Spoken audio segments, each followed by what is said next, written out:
Good day, my dear learners. Welcome to our English class. I am Ma'am Angelica, your English teacher today. Are you ready to learn? Let's begin. Please prepare your learning module, your pencil, and your notebook. Are you ready? Hello! Today, we are going to learn about compare and contrast. Are you ready?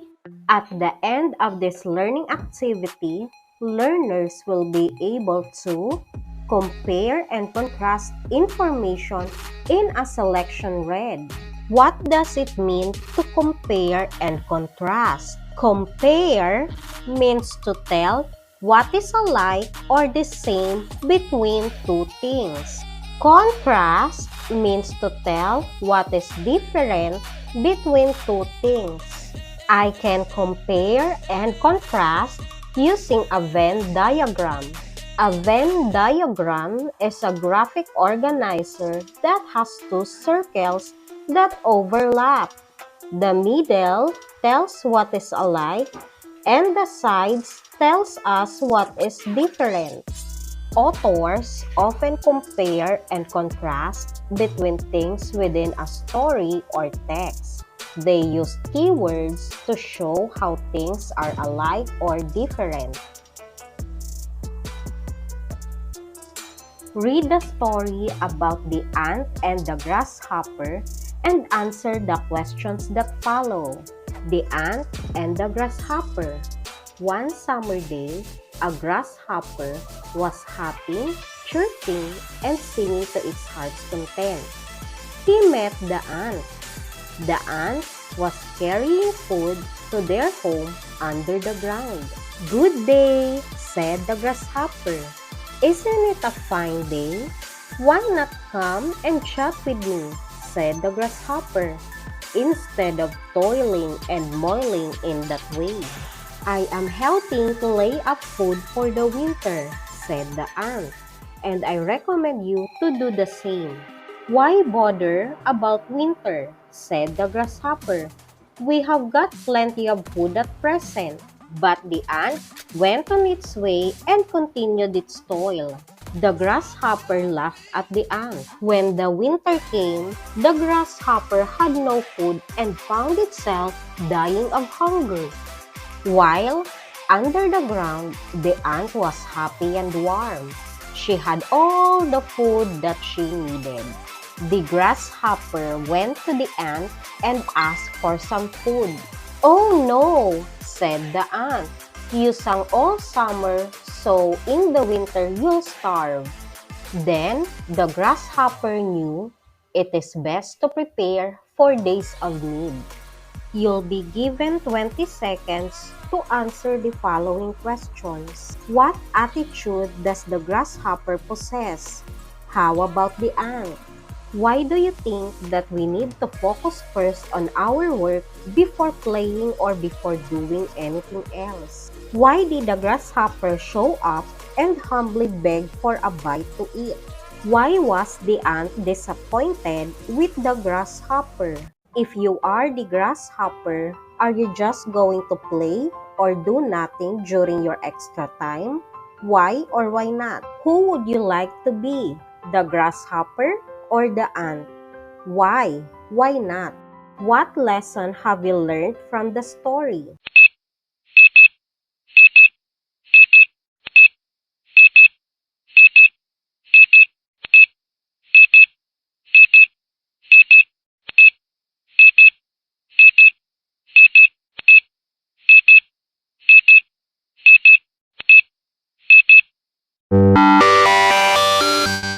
Let's compare and contrast between the ant and the grasshopper.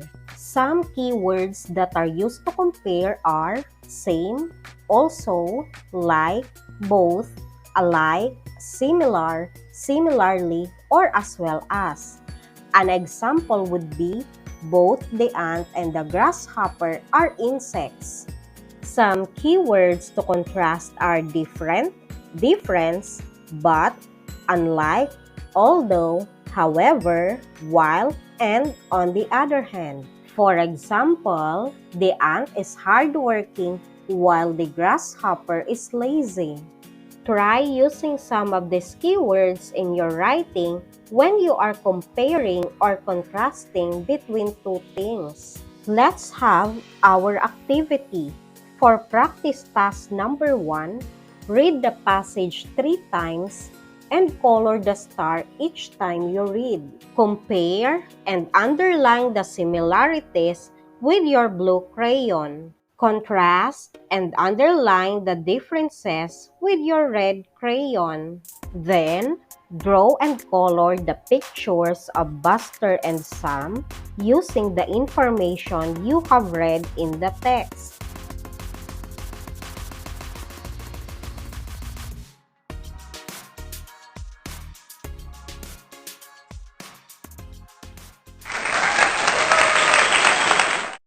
Let's proceed to practice task number 2. Using a Venn diagram, compare and contrast the town mouse and the country mouse.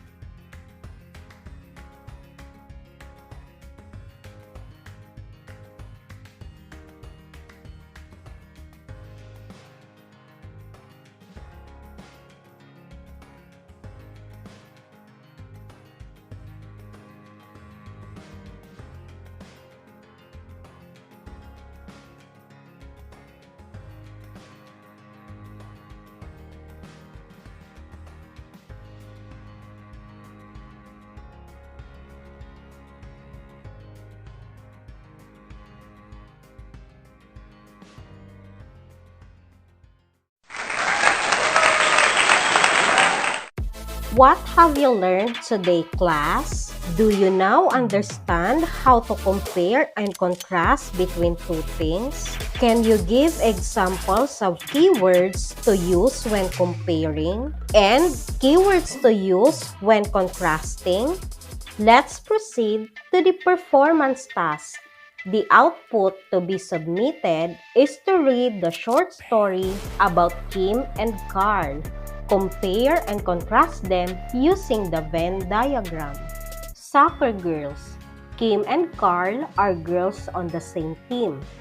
They both have brown hair and blue eyes. The girls look so much alike that their coach can tell who exactly they are. They even clip their hairs the same way. However, Kim's hair is longer and she is taller than Carrie.